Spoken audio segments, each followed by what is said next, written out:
Hello chess players, welcome to the next chapter of Practical Endgames. In this one we'll look at the idea that passer can be sacrificed. It's kind of similarly related to maybe outside pass pawn theme, which will be our next lesson. So let's begin by first looking at the homework from previous lesson. So what did you come up with? Did you manage to solve this? You can pause the video here if you didn't solve it. So what's the first move? It's black to play. Well, and we go a4. That's the idea we know already. It's called deep freeze. One pawn just holds these two. So that's the right first move. King f5 might be a tempting move, but it's actually a game-losing mistake. Why? Because White is creating his majority, pushing his majority. So AB, AB, King f4, yeah, and he's pushing these pawns, creating a passer. We're coming back, and maybe you can now even think for White how they could kind of hack the square rule, yeah, because seems like the square would be, yeah, if you push this pawn, black could easily get into the square. But they could hack the square by playing b6 first. And the now unavoidable move, next move is c6, and White actually wins. So King f5 is a losing move. a4 has to be played. And then White goes King d4. Other lines, if King c3 going after the a4 pawn, then we go after the f4 pawn. Yeah, if they go here, we can already start pushing our own passer with the support of our king. That's winning. And if they go b4, then we do en passant. King takes, d4 again, a4, and it's kind of a race, but we are winning. Queen endgame is won for black. So maybe this was the trickiest line for White to play. Other move instead of King d4 is King e3, but that just loses to this idea. White is in Zugzwang, has to give way, and we invade here. So King d4, coming back to that. How does black win? King f5, King takes, King takes, King d6. Looks like it's gonna be a race, but actually here you can think, do we need to go for the race at all? No, we don't. We just go King d5 and capture this pawn, and there's not going to be any race, and f pawn will decide. So kind of tricky homework. Hopefully you seen this a4 move. So good job if you did that. And let's look at the first example of this lesson. It's going to be about passer can be sacrificed. So here is a kind of easy example. It's a situation where we have equal number of pawns, but we have a passer on the a file, this one, and White's two pawns freeze black's three. Yeah, so we have like essentially pawn up on the side. So, and we can use this passer to distract the white king, the black king, while we go taking the king side pawn. So yeah, this is very easy concept to understand, and next lesson will be all about these outside pass pawns. So of course we go a5. This pawn is called, yeah, outside pass pawn, and basically I want you to show in this lesson the ideas. Often we think about our pass pawns like being a big asset, big treasure, but sometimes we can sacrifice them to gain much more. So a5, king has to kind of stay in the vicinity of the pawn in the square. Yeah, king is distracted by this bait, and we just push it on. Yeah, now the moment has to come back, and that allows us to invade with our own king and basically take all the king side pawns like this. So easy example, I think, to understand, but let's go to the next one. Okay, here it's a little bit trickier, but same idea basically, just bishop endgame, and we have again outside pass pawn. So basically white's outside pass pawn, and to smaller extent his better king side, ensure him a decisive advantage. Any other waiting move also wins, but there's a principled move, of course. So which one would you choose? Pause the video if you need. And of course we sacrifice the passer. Pass pawns are kind of meant to distract the enemy king far away from the opposite wing, and to ensure our own king's decisive intrusion. So king b6, what next? Of course a7, logical continuation of our main plan. We sacrifice the passer to gain more active king and basically closer king to the king side. So king a6, and we win kind of easily. We go after all these pawns. King c5, trying to get back. h4. How can we win this pawn? It's on the dark square, so we go a bit around it to clear the square for the bishop.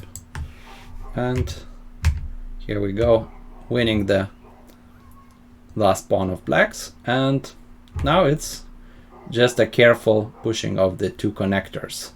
So we just have to be careful that black doesn't block us in some way. So here is how the game could end. Pushing the pawns. You see nicely pawns are on white squares, complementing the bishop nicely. So we're pushing those pawns. g6, and white wins. Why? Because after king g7, the easiest win is just f6 transposing if they take to pawn endgame, winning pawn endgame, king pawn against king, clearly winning. So I hope you enjoyed this example, which was kind of upgrade from the last one. Let's see the next one. And what do you think white should play here? And the correct answer is b6. Sacrifice the passer. We are sacrificing it for more important things. So many times this example people play for some reason sacrificing the knight. If you thought about it, it doesn't work. They just take b6, and black just in time to guard against promotion. So white could still make a draw, although with very careful play. So for example h3 doesn't work to make a draw, surprisingly. Why? In a very unexpected way, black gets to protect the h4 pawn. Looks like h pawn is falling, but maybe you see a way for black to kind of tactically protect it. So the way is knight coming back, and suddenly knight is protecting from here tactically, because if white takes, the pawn just goes through. So very nice, and black actually wins. So h3 loses. The only way, if you make this mistake to make a draw, is push the pawn, king coming up to protect the black pawns. This way, very kind of study-like method to make a draw, because b7 distracts the knight, and then we go for g5, sacrificing the last pawn, and here we make a draw. So yeah, if you thought about knight f6, yeah, it doesn't work, but b6 of course is the great move, and we force the knight to take, otherwise the pawn is just going through. So knight takes, and what do we get for this sacrificed passer? We get actually 3 pawns when you think about it.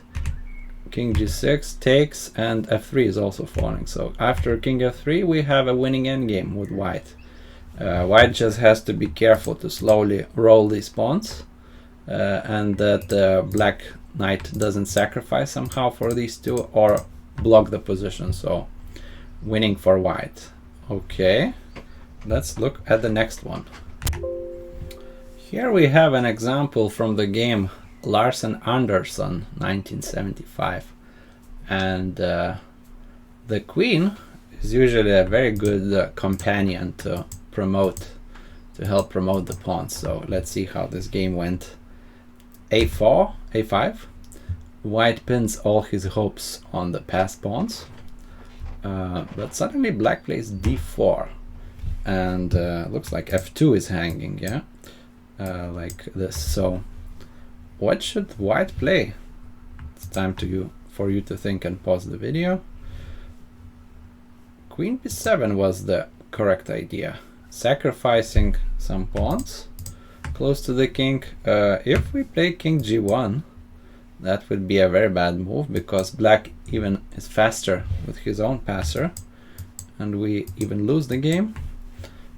King G2 also is a mistake, because black tries these checks and perpetual will happen most likely.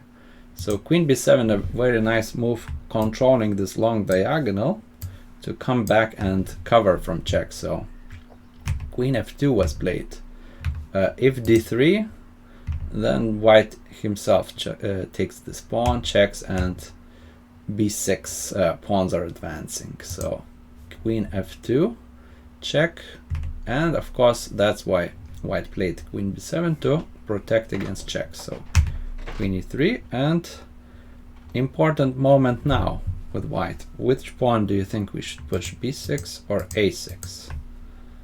Okay, if you pushed A6, that's a big mistake actually. Why? Because when black plays D3, suddenly he controls these two squares and we cannot advance the pawns any further. So B6 is the correct move. And black tried to hold these pawns, but now white made a very nice move. But before that, let's check maybe what black should have played.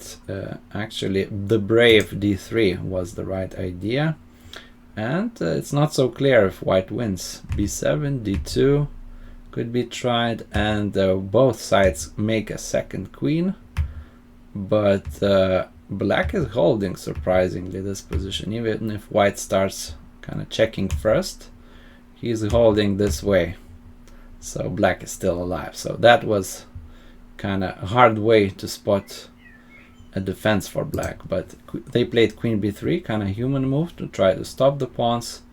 But now is your time to think, what should we do here with white, how to progress. And the correct move is A6. We sacrifice one of the passers. Why? Elegant sacrifice, yeah, which secures promotion of the A pawn. Queen takes and Queen B7. Now we're kind of defending backwards as well, so no more checks at this moment. Queen A5 was played, and just A7. Black resigned because why? Their checks are running out. If they check from here, we just go King H3.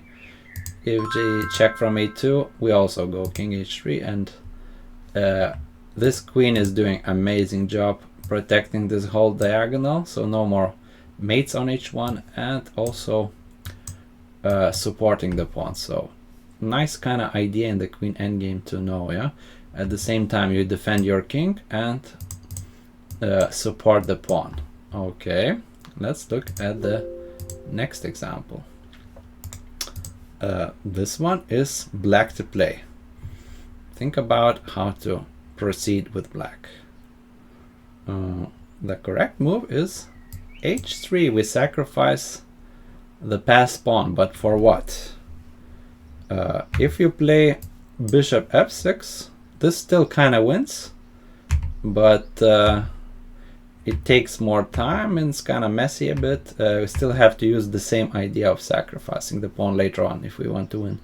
But H3 is the best because we sack the pawn for decisive king invasion this time. Yeah, not winning some other pawns, but king is decidedly invading. So this is the main factor here.